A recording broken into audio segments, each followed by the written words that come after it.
Ambrose, did you just belch? No. I love Laura Horn.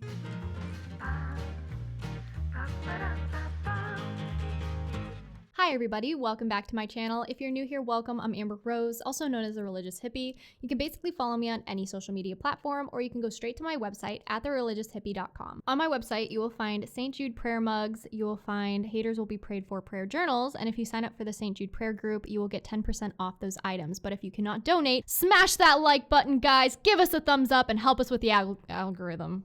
Thank you. We'll just keep that in. Okay, guys, so continuing on our 7 Deadly Sins series, the second of the 7 deadly sins we're going to be going over is sloth.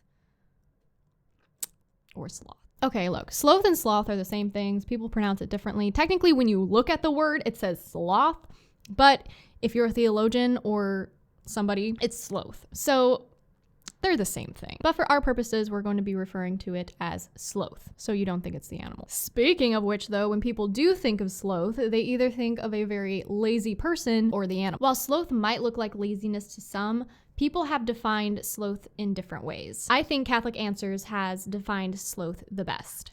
Catholic Answers says, the essence of sloth is a failure to fulfill one's basic duty. Surely, one such duties is the human vocation to work.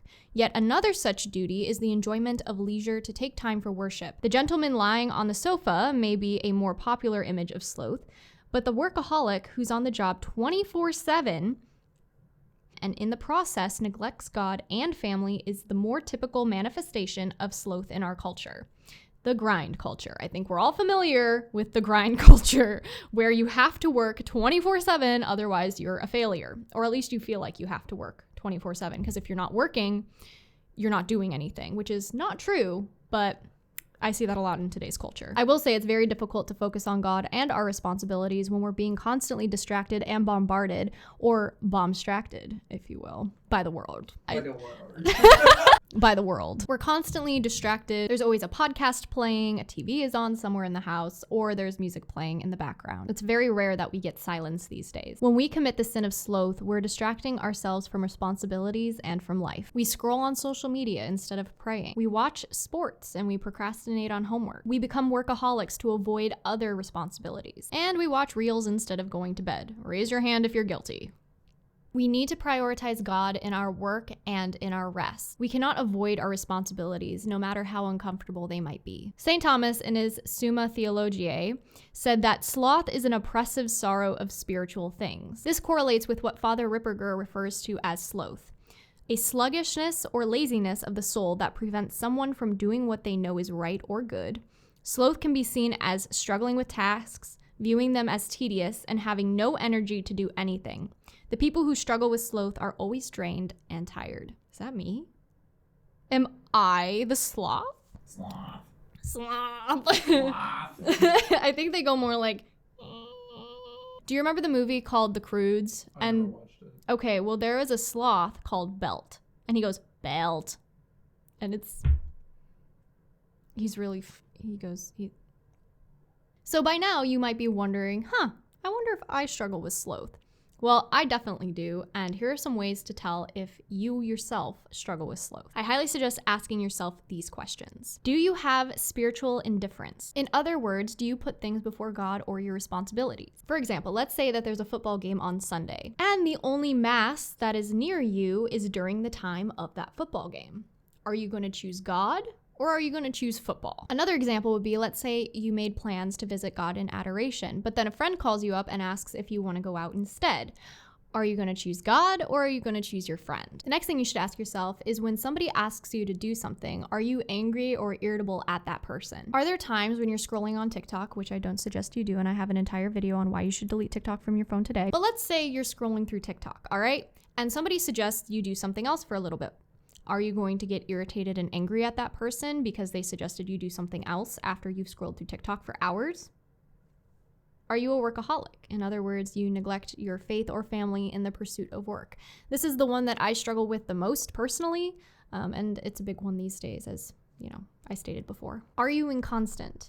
In other words, you know what the right thing is to do and you know what you should do, but instead you choose the opposite thing. Are you diligent in your everyday life and in your work? This basically just means fulfilling your duties in your state in life. Something I do is I ask myself, am I living intentionally every day, or am I living passively every day? Almost as if I'm on autopilot. For example, you know you should get out of bed because your alarm went off 15 minutes ago, but instead you're still in bed scrolling through Instagram on Reels or posts on Facebook, watching YouTube videos, instead of actually doing what you're supposed to be doing, which is getting ready for the day. The point I'm trying to drive home here is that sloth is not just necessarily laziness.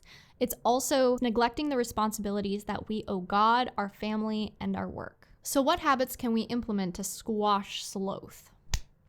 Just like in the Pride video I did, the first line of defense we have against these vices is being in a state of grace. So go to confession first. I have plenty of videos on how to make a good confession, and I will link those below for you guys in the description. Make sure that you are scheduling time for God. Go to holy hour, go to mass, daily mass if you can, and do not become idle in your faith. My fiance, for example, started going to daily mass, and even though it can be a struggle since it's pretty early in the morning and it isn't the most reverent parish, he does it out of a sense of duty, and it's helped him a lot in his spiritual life. So the moral of the story here is even if we don't feel like it, we still need to pray and work on our spiritual life. We need to go to mass at least every Sunday. So we have to go to mass every Sunday, but ideally we would go more during the week. We also have to attend mass on holy days of obligation. It is a mortal sin to miss mass unless you yourself are sick or you are caring for someone who is sick. We need to go to mass and realize that it's not just an obligation, but it's also a privilege. There are people in third world countries who are being persecuted for their faith and do not have access to the mass or the sacraments.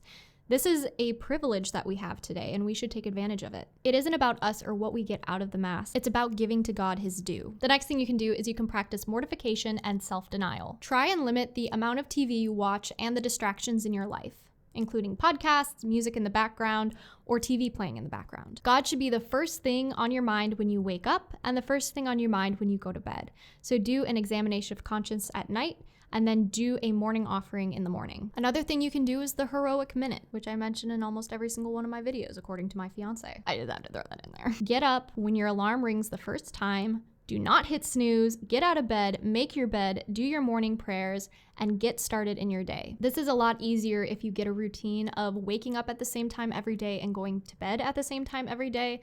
I know going to bed at the same time every day is kind of difficult depending on if, it's a weekend or if it's a weekday. But what's important is that we get up the same time every day, no matter what. This is easier said than done, but it's a great way to exercise your will. Another thing that's really helped me is to take cold showers. This is a great way to implement discipline into your life. The last thing I'm going to suggest for you guys today is to get inspired. Reading stories about the saints is a great way to get out of a spiritual funk. Our heavenly family is there to help us. So read about their lives, get inspired, and ask for their intercession. They're here to help us. Make an act of faith, hope, and charity every single day, and find time for meditation for at least 15 minutes a day. And to finish us off, I'm just going to read a quote from Saint Athanasius. He said, "Indeed, if we too live as if we were to die each new day, we shall not sin. When we awaken each day, we should think that we shall not live till evening. And again, when about to go to sleep, we should think that we shall not awaken." All right, guys, with all of that being said, I hope that this helped you in case you are struggling with sloth, and maybe it helped you recognize that you're struggling with sloth. But I'll talk to you guys in the next video. Bye!